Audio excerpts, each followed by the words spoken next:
قاہرہ سے 1.5-2 میل دور جہاں ایک طرف ریت کے ٹیلے اور باقی ہر طرف صحرا ریت کے سمندر کی مانند افق تک پھیلا ہوا تھا، انسانوں کے سمندر تلے دب گیا تھا۔ یہ لاکھوں انسانوں کا ہجوم تھا، ان میں شتر سوار بھی تھے اور گھڑ سوار بھی۔ بہت سے لوگ گدھوں پر سوار تھے، تعداد ان کی زیادہ تھی۔ جن کے پاس کوئی سواری نہیں تھی، لاتعداد ہجوم 4-5 دنوں سے صحرا کی اس وسعت میں جمع ہونا شروع ہو گیا تھا۔ قاہرہ کے بازاروں میں بھیڑ اور رونق زیادہ ہو گئی تھی، سرائے بھر گئی تھی۔ یہ لوگ دور دور سے اس عسکری منادی پر آئے تھے کہ 6-7 روز بعد قاہرہ کے مضافاتی ریگستان میں مصر کی فوج گھڑ سواری، شتر سواری، دوڑتے گھوڑوں اور اونٹوں سے تیر اندازی اور بہت سے جنگی کمالات کا مظاہرہ کرے گی۔ منادی میں یہ اعلان بھی کیا گیا تھا کہ غیر فوجی لوگ بھی ان مظاہروں میں جس کسی کو چاہے تیغ زنی، کشتی، دوڑتے گھوڑوں کی لڑائی اور تیر اندازی وغیرہ کے لیے للکار کر مقابلہ کر سکتا ہے۔ یہ منادی سلطان صلاح الدین ایوبی نے کرائی تھی۔ اس کے 2 مقصد تھے، ایک یہ کہ لوگوں کو فوج میں بھرتی ہونے کی ترغیب ملے گی اور دوسرے یہ کہ جو لوگ ابھی تک سلطان کو فوجی لحاظ سے کمزور سمجھتے ہیں ان کے شقوق رفع ہو جائیں۔ سلطان صلاح الدین ایوبی کو جب یہ اطلاع ملی کہ لوگ 6 روز پہلے ہی تماشاگاہ میں جمع ہونا شروع ہو گئے ہیں تو وہ بہت خوش ہوا، مگر علی بن سفیان پریشان سا نظر آتا تھا۔ اس نے سلطان کے آگے اس پریشانی کا اظہار کر بھی دیا تھا۔ سلطان صلاح الدین ایوبی نے مسرت سے اس سے کہا تھا، اگر تماشائیوں کی تعداد 1 لاکھ ہو جائے تو ہمیں 5000 سپاہی تو مل ہی جائیں گے۔ علی بن سفیان نے کہا، محترم امیر، میں تماشائیوں کے ہجوم کو کسی اور نظریے سے دیکھ رہا ہوں۔ میرے اندازے کے مطابق اگر تماشائیوں کی تعداد 1 لاکھ ہوتی تو اس میں 1000 جاسوس ہوں گے۔ دیہات سے عورتیں بھی آئی ہیں، ان میں زیادہ تر سوڈانی ہیں۔ ان میں اکثر کا رنگ اتنا گورا ہے کہ عیسائی عورت ان میں چھپ سکتی ہے۔ سلطان صلاح الدین ایوبی نے کہا، میں تمہاری اس مشکل کو اچھی طرح سمجھ رہا ہوں علی، لیکن تم جانتے ہو کہ میں نے جس میلے کا انتظام کیا ہے وہ کیوں ضروری ہے۔ تم اپنے محکمے کو اور زیادہ ہوشیار کرو۔ علی بن سفیان نے کہا، میں اس کے حق میں ہوں، یہ میلہ بہت ضروری ہی ہے۔ میں نے اپنی پریشانی آپ کو پریشان کرنے کے لیے نہیں سنائی، صرف یہ اطلاع پیش کی ہے کہ یہ میلہ اپنے ساتھ کیا خطرہ لا رہا ہے۔ قاہرہ میں عارض قہبہ خانے کھل گئے ہیں جو ساری رات شوقین سے بھرے رہتے ہیں۔ تماشائیوں میں سے بعض نے شہر کے باہر خیمے نصب کر لیے ہیں، لیکن تم جانتے ہو کہ میں نے جس میلے کا انتظام کیا ہے وہ کیوں ضروری ہے۔ تم اپنے محکمے کو اور زیادہ ہوشیار کرو۔ علی بن سفیان نے کہا، میں اس کے حق میں ہوں، یہ میلہ بہت ہی ضروری ہے۔ میں نے اپنی پریشانی آپ کو پریشان کرنے کے لیے نہیں سنائی، صرف یہ اطلاع پیش کی ہے کہ یہ میلہ اپنے ساتھ کیا خطرہ لا رہا ہے۔ قاہرہ میں عارض قہبہ خانے کھل گئے ہیں جو ساری رات شوقینوں سے بھرے رہتے ہیں۔ تماشائیوں میں سے بعض نے شہر کے باہر خیمے نصب کر لیے ہیں۔ میرے گروہ نے مجھے اطلاع دی ہے کہ ان میں بھی شرارتیوں اور عصمت فروشوں کے خیمے موجود ہیں۔ کل میلے کا دن ہے، ناچنے گانے والیوں نے تماشائیوں سے دولت کے ڈھیر جمع کر لیے ہیں۔ سلطان صلاح الدین ایوبی نے کہا، میلہ ختم ہو جائے گا تو یہ غلاظت بھی ہجوم کے ساتھ ہی صاف ہو جائے گی۔ میں اس پر پابندی عائد نہیں کرنا چاہتا۔ مصر کی اخلاقی حالت اچھی نہیں، ناچ اور عصمت فروشوں کی 1-2 دن میں ختم نہیں کی جا سکتی۔ ابھی مجھے زیادہ سے زیادہ تماشائیوں کی ضرورت ہے، مجھے فوج تیار کرنی ہے، اور تم جانتے ہو علی، ہمیں بہت زیادہ فوج کی ضرورت ہے۔ میں نے فوج اور انتظامیہ کے سربراہوں کے اجلاس میں یہ ضرورت وضاحت سے بیان کر دی تھی۔ علی بن سفیان نے کہا، میں آپ کو اس وضاحت سے روک نہیں سکا تھا امیر محترم۔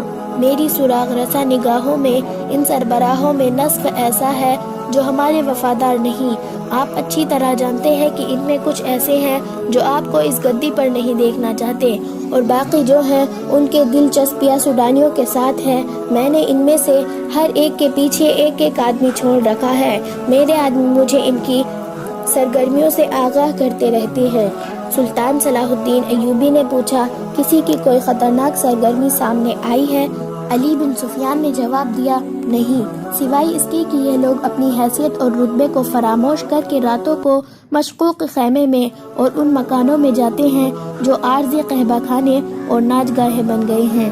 دو نے تو ناچنے والی لڑکیوں کو گھروں میں بھی بلایا ہے، ان سے زیادہ میرا دماغ دو بادبانی کشتیوں پر گھوم رہا ہے جو 10 روز گزرے بحر روم کے ساحل کے ساتھ دیکھی گئی تھی۔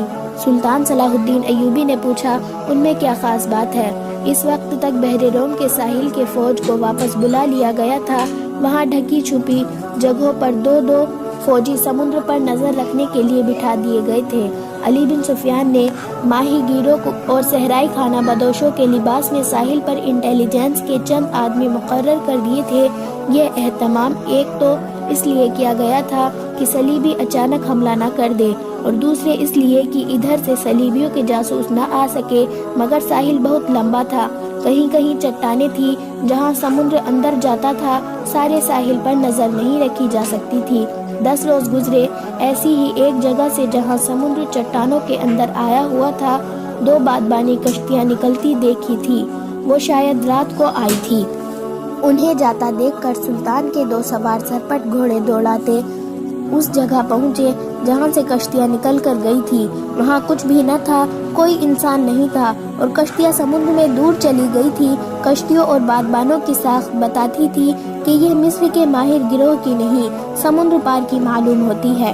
سوار تھوڑی دور تک صحرا میں گئے، انہیں کسی انسان کا سراغ نہیں ملا۔ انہوں نے قاہرہ اطلاع بھجوا دی تھی کہ ساحل کے ساتھ 2 مشکوک کشتیاں دیکھی گئی ہیں۔ علی بن سفیان کے لیے یہ ممکن نہ تھا کہ ریگزار میں انہیں ڈھونڈ لیتا جو کشتیوں میں اترے تھے۔ اطلاع پہنچتے پہنچتے 3 دن گزر گئے تھے، یہ بھی یقین نہیں تھا کہ کشتیوں سے کون اترا ہے۔ علی بن سفیان نے سلطان صلاح الدین ایوبی کے اس سوال کے جواب میں ان کشتیوں میں کیا خاص بات تھی یہ وضاحت کر دی اور کہا، ہم میلے کی منادی 1.5 مہینے سے کرا رہے ہیں۔ 1.5 مہینے میں خبر یورپ کے دستے تک پہنچ سکتی ہے اور وہاں سے جاسوس آ سکتے ہیں۔ مجھے یقین کی حد تک شک ہے کہ تماشائیوں کے ساتھ صلیبیوں کے جاسوس میلے میں آ گئے ہیں۔ قاہرہ میں اس وقت لڑکیاں عارضی طور پر نہیں، مستقل طور پر فروخت ہو رہی ہیں۔ سلطان سمجھ سکتے ہیں کہ ان کے خریدار معمولی حیثیت کے لوگ نہیں ہو سکتے۔ ان خریداروں میں قاہرہ کے تاجر، ہماری انتظامیہ اور فوج کے سربراہ اور نامی گرامی آدمی شامل ہیں۔ ملنے والی لڑکیوں میں صلیبی کی جاسوس لڑکیاں ہو سکتی ہیں اور یقیناً ہوں گی۔ سلطان صلاح الدین ایوبی ان اطلاعوں سے پریشان نہ ہوا۔ بحر روم میں صلیبیوں کو شکست دیے تقریباً 1 سال گزر گیا تھا۔ علی بن سفیان نے سمندر پار جاسوسی کا انتظام کر رکھا تھا جو مضبوط اور 100% قابل اعتماد تھا۔ تاہم یہ اطلاع مل گئی تھی کہ صلیبیوں نے مصر میں جاسوس اور تخریب کاری بھیج رکھے ہیں۔ ابھی یہ معلوم نہیں ہو سکا تھا کہ مصر کے متعلق ان کے منصوبے کیا ہیں۔ بغداد اور دمشق سے آنے والے اطلاعوں سے پتہ چلتا تھا کہ صلیبی نے زیادہ تر دباؤ ادھر ہی رکھا ہوا ہے۔ وہاں خصوصاً شام میں وہ مسلمان امراء کو عیاشیوں اور شراب میں ڈبوتے چلے جا رہے تھے۔ سلطان نور الدین جنگی کی موجودگی میں صلیبی ابھی براہ راست ٹکر لینے کی جرأت نہیں کر رہے تھے۔ بحر روم میں جب سلطان صلاح الدین ایوبی نے صلیبیوں کی مملکت پر حملہ کر کے انہیں صلح پر مجبور کیا اور جزیہ وصول کر لیا تھا، اس معرکے میں بہت سے صلیبی سلطان نور الدین جنگی کے قید میں آئے تھے، جن میں رینالڈ نام کا ایک صلیبی سالار بھی تھا۔ سلطان جنگی ان قیدیوں کو رہا نہیں کیا تھا کیونکہ صلیبیوں نے سلطان جنگی قیدیوں کو شہید کر دیا تھا۔ اس کے علاوہ صلیبی عہد شکنی بھی کرتے تھے۔ سلطان صلاح الدین ایوبی کو اطمینان تھا کہ ادھر سلطان جنگی سلطنت اسلامیہ کی پاسبانی کر رہا ہے، پھر بھی وہ فوج تیار کر رہا تھا تاکہ صلیبیوں سے فلسطین لیا جائے اور عرب کی سرزمین کو کفار سے پاک کیا جائے۔ اس کے ساتھ ہی وہ مصر کا دفاع مضبوط کرنا چاہتا تھا۔ 7 حملے اور دفاع کے لیے بے شمار فوج کی ضرورت تھی۔ مصر میں بھرتی کی رفتار سلطان صلاح الدین ایوبی کے عزائم کے مطابق سست تھی۔ اس کی ایک وجہ یہ تھی کہ سودائیوں کی جو فوج توڑ دی گئی ہے، اس کے کمانڈر اور عہدیدار دیہات میں سلطان صلاح الدین ایوبی کے خلاف پروپیگنڈا کرتا پھر رہا تھا۔ اس فوج میں سے تھوڑی سی تعداد سلطان کی فوج میں وفاداری کا حلف اٹھا کر شامل ہو گئی تھی۔ کچھ فوج مصر سے تیار کر لی گئی تھی اور کچھ سلطان جنگی نے بھیج دی تھی۔ مصر کے لوگوں نے ابھی یہ فوج نہیں دیکھی تھی، نہ ہی انہوں نے سلطان صلاح الدین ایوبی کو دیکھا تھا۔ سلطان صلاح الدین ایوبی نے اس میلے کا اعلان کر کے اپنے فوجی سربراہوں اور ان کے ماتحت کمانڈروں وغیرہ کو ہدایت دی تھی کہ وہ باہر سے آئے ہوئے لوگوں سے ملے اور پیار و محبت سے ان کا اعتماد حاصل کرے، ان کے باور کرائے انہی میں سے ہیں۔ اور ہم سب کا مقصد یہ ہے کہ خدا اور رسول صلی اللہ علیہ وسلم کی سلطنت کو دور دور تک پھیلانا اور اسے صلیبی فتنے سے پاک کرنا ہے۔ میلے سے ایک روز پہلے علی بن سفیان سلطان کو جاسوسوں کے خطرے سے آگاہ کر رہا تھا۔ اس نے کہا، امیر محترم، مجھے جاسوسوں کا کوئی ڈر نہیں۔ دراصل خطرہ اپنے ان کلمہ گوئی بھائیوں سے ہے جو کفار کے اس ضمی دول حملے کو کامیاب بناتے ہیں۔ اگر ان کا ایمان مضبوط ہو تو جاسوسوں کا پورا لشکر بھی کامیاب نہیں ہو سکتا۔ میلے کے تماشائیوں میں ناچنے والی لڑکیاں نظر آ رہی ہیں، وہ صلیبیوں کا جال ہے، تاہم میرا گروہ دن رات مصروف ہے۔ سلطان صلاح الدین ایوبی نے کہا، اپنے آدمیوں سے یہ کہہ دو کہ کسی جاسوس کو جان سے نہ مارے، زندہ پکڑو۔ جاسوس دشمن کے لیے آنکھ اور کان ہوتا ہے، لیکن ہمارے لیے وہ زبان ہے۔ وہ تمہیں ان کی خبریں دے گا جنہوں نے اسے بھیجا ہے۔ میلے کی صبح طلوع ہوئی۔ وہ میدان بہت ہی بڑا تھا جس کے تینوں طرف تماشائیوں کا ہجوم تھا۔ جس طرف ریت کے ٹیلے تھے ادھر کسی کو نہیں جانے دیا گیا تھا۔ جنگی دف بجنے لگے، گھوڑوں کی ٹاپوں کی آوازیں اس طرح سنائی دی جیسے سیلابی دریا آ رہا ہو۔ گرد آسمان کی طرف اٹھ رہی تھی۔ یہ 2000 سے زیادہ گھوڑے تھے۔ پہلا گھڑ سوار میدان میں داخل ہوا۔ یہ سلطان صلاح الدین ایوبی تھا۔ اس کے دونوں طرف اس کے محافظ تھے اور پیچھے سواروں کا دستہ تھا۔ گھوڑوں پر پھولدار چادریں ڈالی گئی تھی۔ ہر سوار کے ہاتھ میں برچھی تھی۔ برچھی کے چمکتے ہوئے پھل کے ساتھ رنگین کپڑے کی چوڑی سی جھنڈی تھی۔ ہر سوار کی کمر سے تلوار لٹک رہی تھی۔ گھوڑے ہلکی چال آ رہے تھے۔ سوار گردن تانے اور سینے پھلائے بیٹھے تھے۔ ان کے چہروں پر جلالی تاثر تھا۔ یہ معلوم ہوتا تھا جیسے یہ تماشائیوں کے دم بخود ہجوم سے اعلیٰ بہتر ہو۔ ان کی آن بان دیکھ کر تماشائیوں پر خاموشی طاری ہو گئی تھی۔ ان پر رعب چھا گیا تھا۔ تماشائی نیم دائرے میں کھڑے تھے۔ ان کے پیچھے تماشائی گھوڑوں پر بیٹھے تھے اور ان کے پیچھے کے تماشائی اونٹ پر بیٹھے تھے۔ ایک ایک گھوڑے اور ایک ایک اونٹ پر دو دو تین تین آدمی بیٹھے تھے۔ ان کے آگے ایک جگہ شامیانہ لگا گیا تھا جس کے نیچے کرسیاں رکھی تھی۔ یہاں اونچی حیثیت والے تماشائی بیٹھے تھے، ان میں تاجر بھی تھے، سلطان صلاح الدین ایوبی کی حکومت کے آفیسر اور شہر کے معزز بھی۔ ان میں قاہرہ کی مسجدوں کے امام بھی تھے۔ انہیں سب سے آگے بیٹھایا گیا تھا کیونکہ سلطان صلاح الدین ایوبی پیشواؤں اور علماؤں کا اس قدر احترام کرتا تھا کہ ان کی موجودگی میں ان کی اجازت کے بغیر بیٹھتا نہیں تھا۔ ان میں سلطان صلاح الدین ایوبی کے وہ آفیسر بھی بیٹھے تھے جو انتظامیہ کے تھے، لیکن ان کا تعلق فوج سے تھا۔ سلطان صلاح الدین ایوبی نے انہیں خاص طور پر کہا تھا کہ ان عزموں میں بیٹھ کر ان کے ساتھ دوستی پیدا کریں۔ ان میں خادم الدین ابرک بھی تھا۔ علی بن سفیان کے بعد یہ دوسرا آدمی تھا جو سلطان صلاح الدین ایوبی کے خفیہ منصوبوں، مملکات اور فوج کے ہر روز سے واقف تھا۔ اس کا کام ہی ایسا تھا اور اس کا عہدہ سالار جتنا تھا۔ جنگ کے منصوبے اور نقشے اسی کے پاس ہوتے تھے۔ اس کی عمر 40 سال کے قریب تھی۔ وہ عرب کے مردانہ حسن اور جلال کا پیکر تھا۔ جسم توانا اور چہرہ حشاش بشاش تھا۔ البرک کے ساتھ ایک لڑکی بیٹھی تھی، بہت ہی خوبصورت لڑکی تھی۔ وہ نوجوان تھی۔ لڑکی کے ساتھ ایک آدمی بیٹھا تھا جس کی عمر 60 سال سے کچھ زیادہ تھی۔ وہ کوئی امیر کبیر تاجر لگتا تھا۔ البرک کئی بار اس لڑکی کی طرف دیکھ چکا تھا۔ ایک بار لڑکی نے بھی اسے دیکھا تو مسکرا دی، پھر اس نے بوڑھے کی طرف دیکھا تو اس کی مسکراہٹ غائب ہو گئی۔ گھوڑے تماشائیوں کے سامنے سے گزرے تو شتر سوار آ گئے۔ اونٹوں کو گھوڑوں کی طرح رنگ دار چادروں سے سجایا گیا تھا۔ ہر سوار کے ہاتھ میں ایک لمبا نیزہ اور اس کے فیل سے ذرا نیچے 3-3 انچ گھوڑے اور 1.5 فٹ لمبے 2 رنگے کپڑے جھنڈوں کی طرف بندھے ہوئے تھے۔ ہوا میں وہ فڑفڑاتے ہوئے بہت ہی خوبصورت لگتے تھے۔ ہر سوار کے کندھوں سے ایک کمان آویزہ اور اونٹ کی زین کے ساتھ رنگین ترکش بندھی تھی۔ اونٹ کی گردنیں خم کھا کر اوپر کو اٹھی ہوئی اور سر جیسے فخر سے اونچے ہو گئے تھے۔ سواروں کی شان نرالی تھی۔ گھوڑے سواروں کی طرح ہر شتر سوار سامنے دیکھ رہا تھا۔ ان کی آنکھیں بھی دائیں بائیں نہیں دیکھتی تھی۔ یہ اونٹ انہی اونٹوں جیسا تھا جن پر تماشائی بیٹھے ہوئے تھے، لیکن فوجی ترتیب، فوجی چال اور فوجی سواروں کے نیچے وہ کسی اور جہاں کے لگتے تھے۔ البرق نے اپنے پاس بیٹھی ہوئی لڑکی کو ایک بار پھر دیکھا۔ اب کہ لڑکی نے اسے آنکھوں میں آنکھیں ڈال کر دیکھا، اس کی آنکھوں میں ایسا جادو تھا کہ البرق نے اپنے آپ میں بجلی کا جھٹکا سا محسوس کیا۔ لڑکی کے ہونٹوں پر شرم و حیا کا تبسم آ گیا اور اس نے اپنے پاس بیٹھے ہوئے بوڑھے کو دیکھا تو اس کا تبسم نفرت میں بدل گیا۔ البرق کی ایک بیوی تھی جس میں سے اس کے 4 بچے تھے۔ وہ شاید اس بیوی کو بھول گیا تھا۔ وہ لڑکی کے اس قدر قریب بیٹھا تھا کہ لڑکی کا اٹھا ہوا ریشمی نقاب ہوا سے اڑ کر کئی بار البرق کے سینے سے لگا۔ ایک بار اس نے نقاب ہاتھ سے پرے کیا تو لڑکی نے شرما کر معذرت کی۔ البرق مسکرایا، منہ سے کچھ نہ کہا۔ شتر سواروں کے پیچھے پیادہ فوج آ رہی تھی۔ ان میں تیر اندازوں اور تیغ زنوں کے دستے تھے۔ ان کی ایک ہی جیسی چال، ایک ہی جیسے ہتھیار اور ایک ہی جیسا لباس تماشائیوں پر وہی تاثر طاری کر رہا تھا جو سلطان صلاح الدین ایوبی کرنا چاہتا تھا۔ سپاہیوں کے چہرے پر تندرستی اور توانائی کی رونق تھی اور وہ خوش و خرم اور مطمئن نظر آتے تھے۔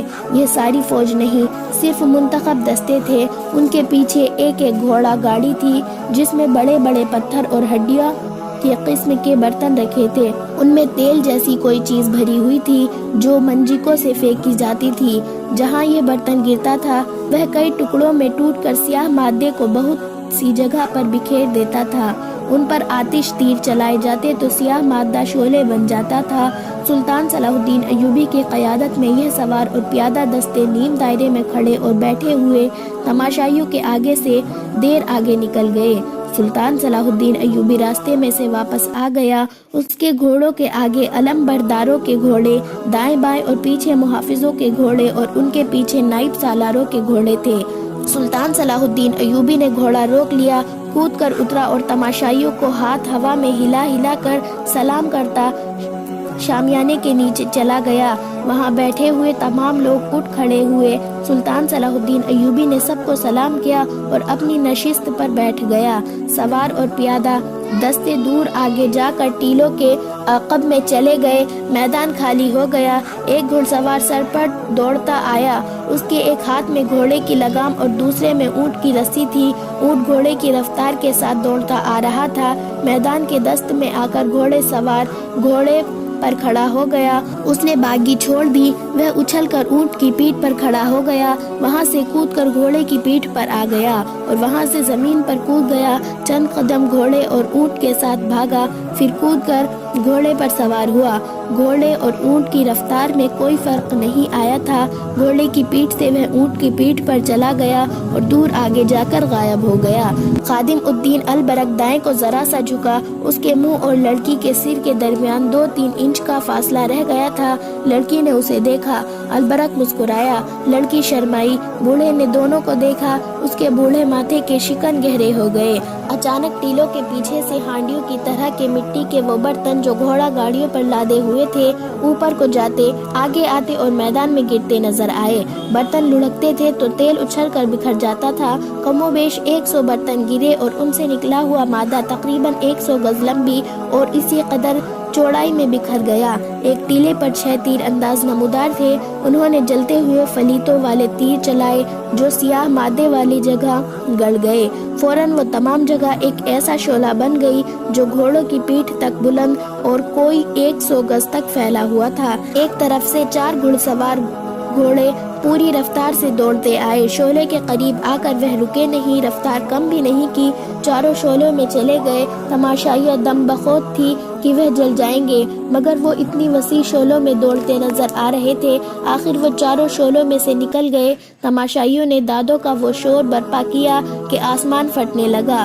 2 سواروں کے کپڑے کو آگ لگی ہوئی تھی۔ دونوں بھاگتے گھوڑے سے ریت پر گرے اور تھوڑی دور لڑکیاں کھاتے گئے۔ ان کے کپڑوں کی آگ بجھ گئی۔ البرق اس شور غل اور سواروں کے کمالات سے نظریں پھرے ہوئے لڑکی کو دیکھ رہا تھا۔ لڑکی اس کی طرف دیکھتی اور ذرا سا مسکرا کر بوڑھے کو دیکھنے لگتی تھی۔ بوڑھا اٹھ کر جانے کیوں چلا گیا۔ لڑکی اسے جاتا دیکھتی رہی۔ البرق کو معلوم تھا کہ لڑکی بوڑھے کے ساتھ آئی ہے۔ اس نے لڑکی سے پوچھا، تمہارے والد صاحب کہاں چلے گئے؟ لڑکی نے جواب دیا، یہ میرا باپ نہیں، میرا خاوند ہے۔ البرق نے حیرت سے پوچھا، خاوند؟ کیا یہ شادی تمہارے والدین نے کرائی ہے؟ لڑکی نے اداس لہجے میں کہا، اس نے مجھے خریدا ہے۔ البرک نے پوچھا، وہ کہاں گیا؟ لڑکی نے جواب دیا، ناراض ہو کر چلا گیا ہے، اسے شک ہو گیا ہے کہ میں آپ کو دلچسپی سے دیکھتی ہوں۔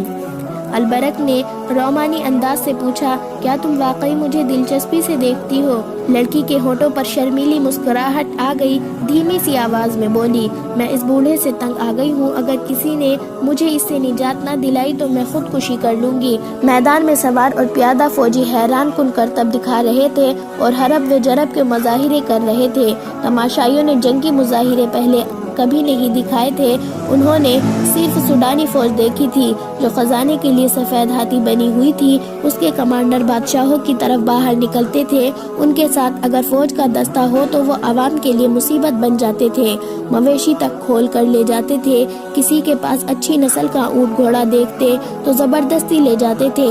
لوگوں کے دل میں یہ بات بیٹھ گئی تھی کہ فوج رعایا پر ظلم و تکلیف دینے و حکومت کرنے کے لیے رکھی جاتی ہے، لیکن سلطان کی فوج بہت مختلف تھی۔ ایک تو وہ دستے تھے جو مظاہرے میں شریک تھے، باقی فوج کو سلطان کی ہدایت کے مطابق تماشائیوں میں پھیلا دیا گیا تاکہ وہ لوگوں کے ساتھ گھل مل کر ان پر یہ تاثر پیدا کرے کہ فوجی ان کے بھائی ہیں اور انہی میں سے ہے۔ بدتمیزی یا بد اخلاقی کرنے والے فوجی کے لیے بڑی سخت سزا مقرر کی گئی تھی۔